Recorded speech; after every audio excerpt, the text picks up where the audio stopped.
At the dawn of the 18th century, Northern Europe found itself at a critical juncture, teetering on the edge of significant change. Sweden, under the youthful and dynamic King Charles XII, had risen to become a formidable empire, boasting a powerful military and an extensive array of territories. Its influence spread from the northern reaches of Finland down to the southern shores of the Baltic Sea, encapsulating vital trading hubs and strategic strongholds, including the bustling cities of Stockholm, Riga, and Stettin. The Swedish economy flourished, bolstered by a robust maritime trade network and rich natural resources extracted from its diverse lands. Not only was Sweden a military powerhouse, renowned for its disciplined and innovative army, but it also served as a cultural beacon in Northern Europe, engaging in vibrant trade and diplomatic relations. However, this period of supremacy was not without its challenges. In the shadows, a storm was gathering. To the east, Tsar Peter the Great of Russia was emerging as a transformative figure, determined to reshape his nation and establish its place among the great powers of Europe. With a fierce ambition and an unyielding resolve, Peter sought to dismantle Sweden's dominance and extend Russian influence over the Baltic region. He envisioned a Russia that could rival Sweden not only militarily but also culturally and economically, thus setting the stage for a monumental conflict that would ultimately reshape the future of Northern Europe. Tsar Peter the Great was a man of vision, marked by a relentless desire to modernize his homeland. He was acutely aware that for Russia to compete on the European stage, it needed to undergo a radical transformation. His travels through Western Europe exposed him to advanced military techniques, industrial practices, and cultural innovations that ignited his imagination. Upon his return to Russia, Peter implemented sweeping reforms, determined to drag his country into the modern era. He focused on restructuring the Russian military, establishing a professional standing army equipped with the latest European weaponry and tactics. Peter introduced rigorous training programs, standardized drills, and a merit-based promotion system to replace the traditional aristocratic model that had long dominated military leadership. He sought to instill discipline and professionalism among his troops, recognizing that the old ways would not suffice against a well-organized enemy like Sweden. In addition to his military reforms, Peter embarked on an ambitious shipbuilding program, aiming to establish a formidable Russian navy. He founded the city of St. Petersburg on the Neva River, transforming it into a major port that would serve as Russia's window to the west. This city would not only be a center for trade and culture but also a naval stronghold that could challenge Sweden's dominance in the Baltic Sea. Peter's drive for modernization positioned Russia as a significant threat to Sweden, laying the groundwork for the explosive conflicts that lay ahead. As the tension between Sweden and Russia escalated, the political landscape grew increasingly volatile. In the summer of 1700, Denmark-Norway launched a coordinated attack on Swedish territories, a calculated move aimed at reclaiming lands lost in previous conflicts. King Charles XII, resolute and strategic, recognized the immediate threat posed by Denmark. However, instead of confronting the Danish forces head-on, he opted for a bold and audacious approach that would set the tone for his military leadership. Displaying remarkable agility and decisiveness, Charles gathered his troops and made a rapid march towards Denmark.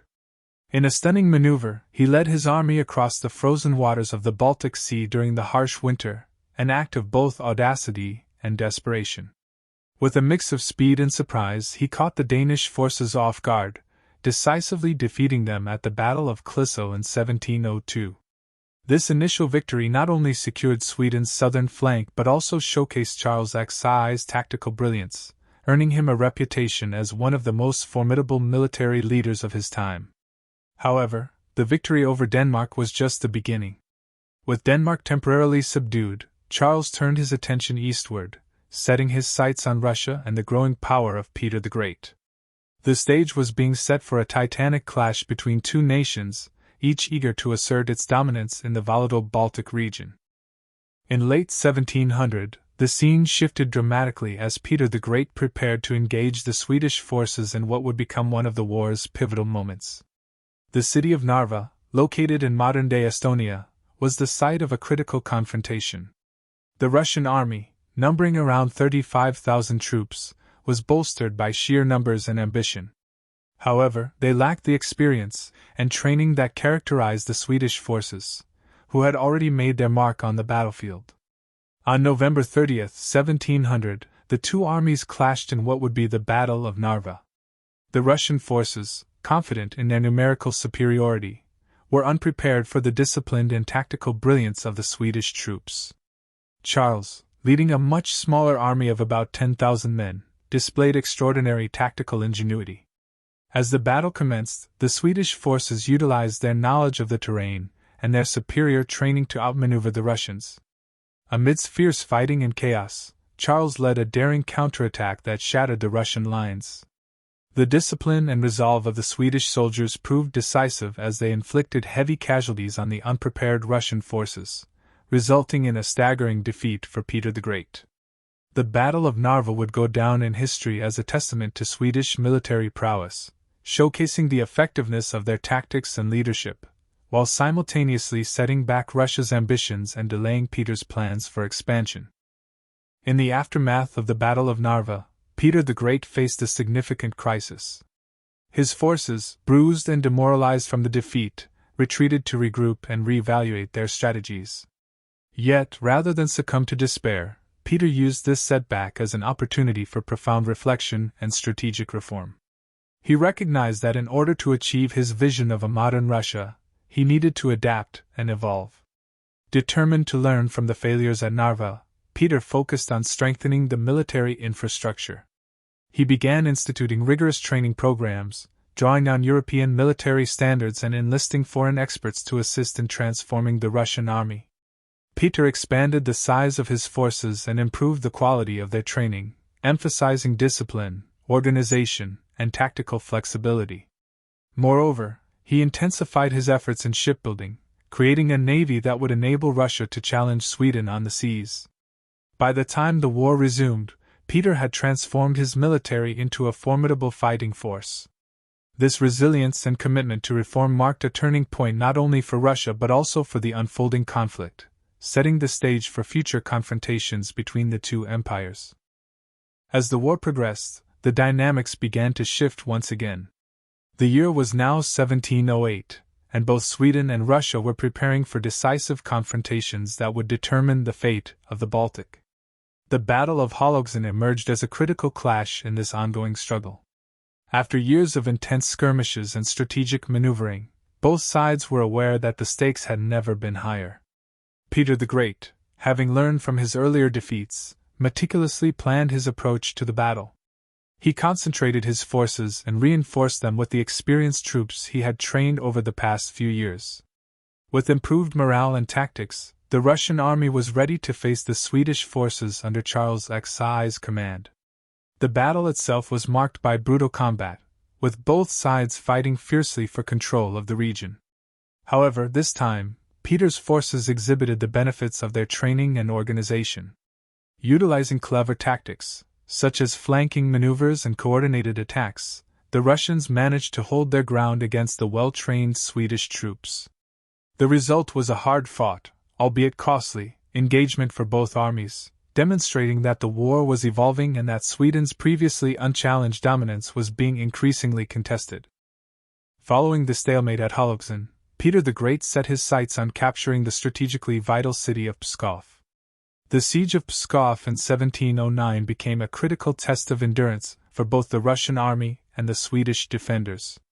Pskov, with its fortified walls and strategic location, represented a key stronghold in the region, vital for maintaining supply lines and troop movements. As Peter's forces surrounded the city, the defenders, led by a determined Swedish garrison, braced themselves for a protracted confrontation. The siege was marked by desperate skirmishes and attempts to break the encirclement. The Swedish soldiers, aware that losing Pskov could jeopardize their entire campaign, fought valiantly, using every resource at their disposal to repel the Russian attackers. Days turned into weeks as the siege continued, with both sides suffering heavy casualties. However, the Russian army, bolstered by reinforcements and a newfound determination, gradually wore down the defenders through relentless attacks and strategic bombardments. The siege tested not only the resolve of the Swedish soldiers but also the strategic planning of Peter the Great, who had proven to be an adaptable and resourceful leader. The tension culminated in the climactic Battle of Poltava in 1709, a confrontation that would ultimately decide the fate of the war. With both armies now at full strength, the stakes had never been higher. Charles XII, determined to reassert Swedish dominance, assembled his forces in anticipation of a decisive confrontation. However, he faced a well-prepared and motivated Russian army, bolstered by years of training and reform. On June 27, 1709, the battle began with a clash that reverberated across the fields of Poltava. Charles's troops initially gained the upper hand, employing their trademark tactics of rapid movement and precise strikes. Yet, Peter's careful planning and strategic foresight began to pay off. The Russians, fortified by the lessons learned from past defeats, displayed incredible resilience, utilizing superior artillery and organized formations to counter the Swedish advances. As the battle raged on, the turning point arrived when Peter's forces launched a fierce counteroffensive. The Russian artillery, having been improved significantly since earlier engagements, decimated key positions within the Swedish ranks. The chaos of battle intensified, and the once unshakable morale of the Swedish soldiers began to falter. In a stunning reversal of fortune, the Russians pushed forward, breaking through the Swedish lines and encircling Charles's army. The Battle of Poltava resulted in a catastrophic defeat for Sweden, marking a monumental shift in the power dynamics of Northern Europe. This defeat was not just a military loss but a psychological blow to the Swedish Empire, heralding the beginning of its decline and the ascendance of Russia as a major player on the European stage. The aftermath of the Battle of Poltava was nothing short of devastating for Sweden. In the wake of their defeat, the once mighty Swedish Empire faced an existential crisis. The loss of thousands of soldiers, coupled with the shattering of morale, marked a significant turning point in the war. Charles XII, who had once been revered as a military genius, now faced the harsh reality of defeat. The consequences of Poltava rippled across Northern Europe. As Russian forces began to push deeper into Swedish territory, the balance of power began to shift irrevocably. Sweden, once viewed as the dominant power in the region, was forced into a defensive position. The war continued for several more years, but the seeds of decline had been sown. Peter the Great capitalized on this momentum, pursuing a series of strategic offensives that would further weaken Swedish control over its territories. By capitalizing on the chaos created by the war, Russia emerged as the new dominant power in the Baltic region, effectively turning the tides of history and altering the map of Europe for generations to come. The conclusion of the Great Northern War came in 1721 with the signing of the Treaty of Nystad, a document that formalized the new order in Northern Europe. Sweden, now a shadow of its former self, ceded significant territories to Russia, including Estonia, Livonia, and parts of Finland. This treaty marked the end of Swedish aspirations for hegemony in the Baltic and recognized Russia as the emerging power in the region. The ramifications of the Treaty of Nystad were profound. Russia's victory solidified its position as a major European power, and Peter the Great's vision of a modern state began to take shape. The empire expanded its influence over the Baltic Sea, opening new trade routes and facilitating further territorial expansion. For Sweden, the treaty signified a painful acknowledgement of its diminished status, and the empire would spend years recovering from the conflict and the losses incurred. The Great Northern War ultimately reshaped the geopolitical landscape of Northern Europe, creating a new balance of power that would influence the region's politics for decades. While Sweden's glory faded, Russia emerged as a formidable player on the world stage, signaling the beginning of a new era in European history. Charles XII, often referred to as the Soldier King, left a complex legacy that would be debated by historians for centuries. From a young age, Charles demonstrated an extraordinary commitment to military service, immersing himself in the intricacies of warfare and strategy. His youth was marked by a series of decisive victories that not only expanded Swedish territory but also inspired a sense of national pride and unity among his subjects. However, the very qualities that made Charles a revered figure also led to his downfall. His relentless pursuit of military glory often blinded him to the changing realities on the ground. Even in the face of mounting challenges, he displayed an unwavering resolve to reclaim Swedish honor and territory, leading him to make increasingly risky decisions. After the loss at Poltava, Charles continued to refuse the prospect of peace, insisting on returning to the battlefield. His steadfastness inspired loyalty among his troops, but it also alienated potential allies and sowed the seeds of discord within his own ranks. The long campaigns took a toll on the Swedish populace and military, resulting in fatigue and disillusionment. Despite the tragic end to his reign, Charles XII remains an enduring symbol of bravery and determination. His life and military campaigns serve as a reminder of both the heights of human ambition and the depths of the consequences that can follow when ambition goes unchecked. The Great Northern War's consequences extended far beyond the battlefield, profoundly impacting the lives of ordinary Swedish citizens. As the conflict dragged on, the toll on the population became increasingly apparent. The prolonged military engagements led to significant loss of life, not only among soldiers but also among civilians caught in the crossfire of war. Families mourned the loss of loved ones, while entire communities grappled with the economic devastation wrought by the relentless fighting. With many able-bodied men conscripted into the army, agriculture and local economies suffered greatly. Farms lay fallow, and trade networks were disrupted, leading to food shortages and rising prices. As resources dwindled, the Swedish government struggled to maintain order and support its people during a time of crisis. Discontent grew, and calls for peace became louder among the populace who were weary of constant warfare. In this turbulent environment, social and political tensions began to surface. Opposition groups formed, demanding a re-evaluation of the country's priorities and a shift away from militaristic ambitions. The disillusionment among the people prompted debates about national identity, leading to a re-examination of what it meant to be Swedish in a time of decline. Ultimately, the war forced Sweden to confront its vulnerabilities and reassess its role in the ever-evolving landscape of European power dynamics. The societal shifts that emerged during this tumultuous period would influence Sweden's future trajectory, leading to a more cautious and diplomatic approach in the years to come. While Sweden grappled with the aftermath of its losses, Peter the Great continued to forge ahead with his vision for a modern Russia. The successes gained during the Great Northern War solidified his resolve to transform Russia into a European powerhouse. Peter's ambitious reforms were not limited to military improvements. He also focused on industrialization and education. He believed that for Russia to thrive, it needed to embrace Western ideas and practices. Peter instituted sweeping changes in governance, replacing traditional feudal structures with a more centralized bureaucracy.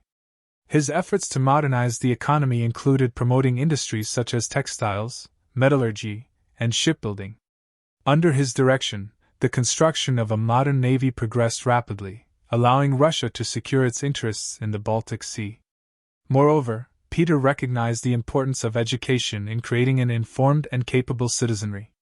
He founded schools and academies that taught sciences, engineering, and military tactics, aiming to cultivate a new generation of leaders who could carry forward his vision for Russia. This transformative period laid the groundwork for Russia's emergence as a dominant power in Europe. Peter's relentless pursuit of modernization and expansion not only altered Russia's trajectory but also established the foundations for future conflicts, as other European powers began to take notice of the rising Tsardom. The conclusion of the Great Northern War brought with it a wave of new alliances and enmities that would shape European politics for decades to come. As the dust settled from the catastrophic battles, the victors and the vanquished began to navigate the complexities of post-war diplomacy. The Treaty of Nystad in 1721 officially ended hostilities and recognized Russia's territorial gains while signaling a significant decline in Swedish power. Sweden, once a dominant force in the Baltic, was now relegated to a secondary status, forced to realign its foreign policy and seek new partnerships. The loss of territories and influence prompted a rethinking of its military strategies and diplomatic approaches, focusing more on maintaining stability and securing peace rather than expansion. On the other hand, Russia emerged from the conflict with newfound confidence, eager to solidify its place among the great powers of Europe. Tsar Peter capitalized on this momentum, forging alliances with other European states, particularly in his quest for warm water ports and increased trade opportunities. His diplomatic endeavors led to new treaties and pacts that would define Russian foreign relations for years. The shifting alliances created a dynamic landscape in Europe, with former adversaries reconsidering their positions in light of the changing balance of power. The Great Northern War not only redrew maps but also redefined relationships, laying the groundwork for future conflicts and the evolving geopolitical reality of the 18th century. As historians reflect on the Great Northern War, its lessons resonate well beyond its immediate consequences.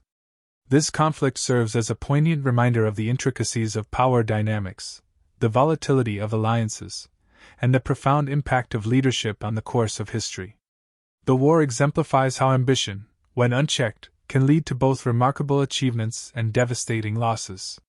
The clash between Sweden and Russia underscores the importance of adaptability in the face of changing circumstances.